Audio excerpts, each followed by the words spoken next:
আমি মূলত কথা বলতে চাচ্ছিলাম সূরা বাকারার 183 নম্বর আয়াত, যেখানে কাবার রব, মুস্তাফার রব আলাইহিস সালাম, আদম আলাইহিস সালামের রব, আমাদের সবার রব, সূরা বাকারা সূরা নম্বর 2 আয়াত নম্বর 130 তে যে বললেন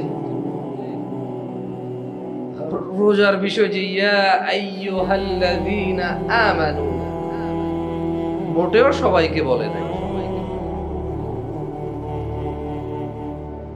তিনি তাকওয়ার ক্ষেত্রে বলেছে ইয়া আইয়ুহান নাস ইত্তাকু রাব্বাকুম,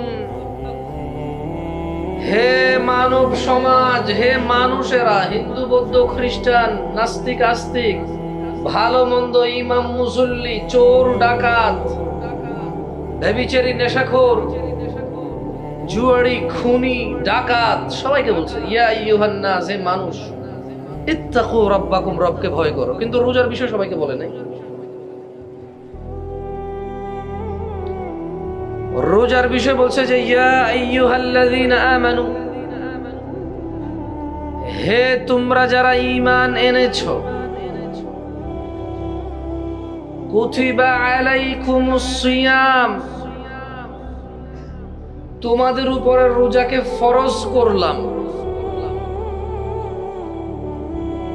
তার রোজা কেন ফরজ করেছেন ইয়া আল্লাহ? বলছে যে কামা কুতিবা আলাল্লাযীনা মিন ক্বাবলিকুম,